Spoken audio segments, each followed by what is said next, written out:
Now, let's take a closer look at a simple implementation of the person class, which really illustrates some key concepts of object lifetime and special member functions.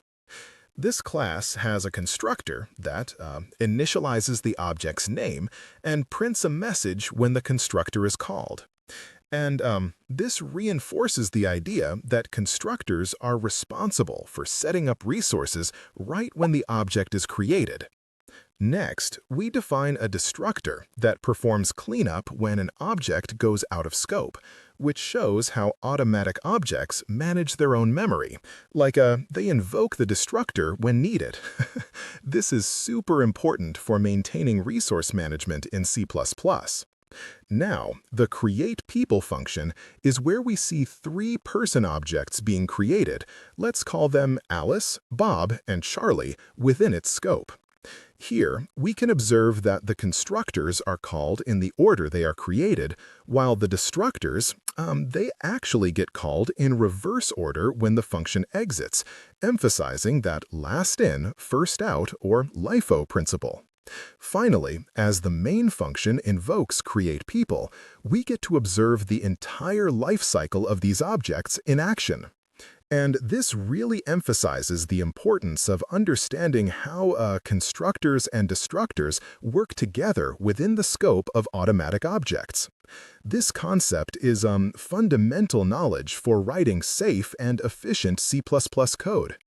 Now, let's examine the implementation of the copy constructor in the naive string class.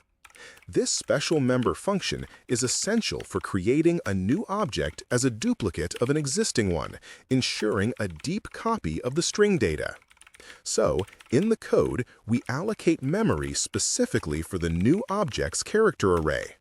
We're using new char here, which ensures that it has its own separate memory space, preventing any interference with the original object. Now, we copy the string content from the other object to the newly created object using strcopy, which prevents issues such as double deletion when the objects go out of scope. Next, let's write an example function that triggers the copy constructor. In this snippet, we create a naive string object called str1, initialized with hello.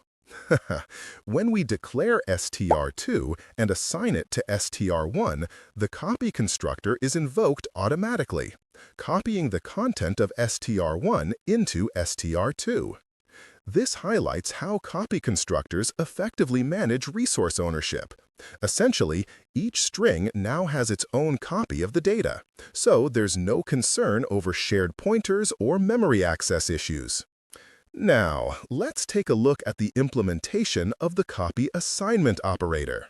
This operator is crucial when assigning one existing object to another. It first checks for self-assignment to avoid unnecessary work, and if they are different objects, it safely deletes the previously allocated memory for the destination object. After that, it allocates new memory and copies the data from the source object. This careful management of resources is what prevents memory leaks during assignment operations. Sigh of satisfaction. Now, let's delve into the implementation of the move constructor. This special member function allows us to transfer the ownership of resources from one object to another, which is a great way to optimize memory management and enhance performance. In our naive string class, we define the move constructor to accept an R-value reference, indicated by the and syntax. The constructor then initializes the new object's pointer to the resource of the other object, effectively handing over ownership. To avoid any dangling pointers, we set the other object's pointer to null pointer. This step ensures that the moved from object remains in a safe state, preventing any accidental misuse. Next, we'll write the logic to demonstrate move semantics in action with the createString function.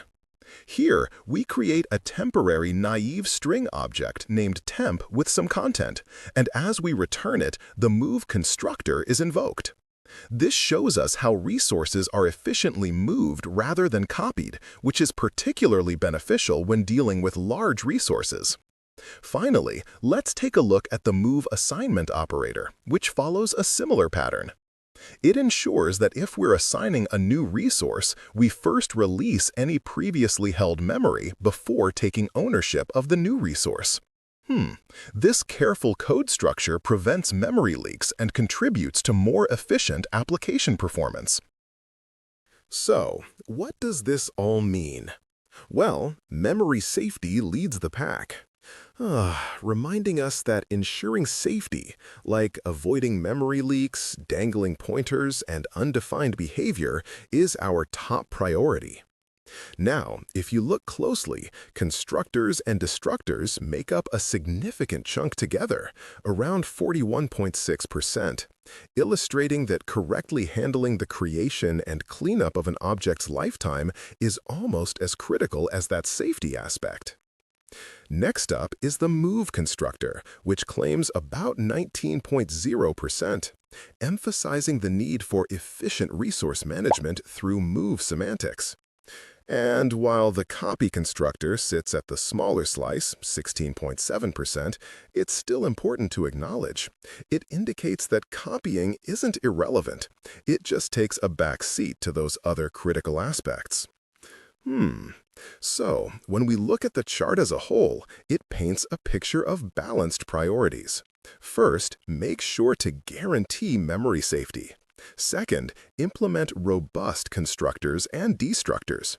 Third, prefer using move semantics where you can to dodge those pricey copies. And lastly, handle copying intentionally when it's necessary. Now, let's dive into creating a buffer class that efficiently manages a dynamic array of integers while keeping key resource management principles in mind in C++. This class starts with private members to store the size of the array and a pointer to the dynamically allocated memory. The constructor takes care of initializing these members, allocating memory for the array when a new buffer object is created. Next, we need to ensure we have proper copy behavior, which means we'll implement a copy constructor. This one creates a new instance by doing a deep copy of the data from another buffer object, preventing shared pointers and any potential memory issues. And to complement this, we also need a copy assignment operator. First, we check for self-assignment, then we clean up any existing memory, and finally, we allocate new memory as necessary. Now, to enhance performance and improve resource management, we'll also introduce move semantics with a move constructor and a move assignment operator. The move constructor will transfer ownership of the data pointer from a temporary object to the new instance, which helps to avoid any redundant memory allocations. Similarly, the move assignment operator allows for those efficient resource transfers while ensuring the moved from object is left in a safe state. Finally, don't forget about the destructor. It's crucial for cleaning up that dynamically allocated memory to prevent memory leaks. This wraps everything up nicely within the rule of three, producing a coherent design that helps foster stable and efficient applications. As we wrap up today's lesson, it's essential to remember that understanding object lifetime and special member functions is not just an academic exercise. These principles have a direct impact on how efficiently and effectively you can manage resources in real-world C++ applications. Proper implementation of these concepts will save you significant debugging time while enhancing the performance and reliability of your applications. Always be mindful of resource ownership and manage it correctly with the right member functions, whether you're constructing, destructing, or transferring resources. Embrace these concepts as you dive deeper into C++, and you'll find yourself writing more efficient and error-resistant code. Keep experimenting with these ideas, practice writing classes inspired by your newfound knowledge, and never hesitate to revisit these principles as they will serve you well throughout your programming journey. Happy coding!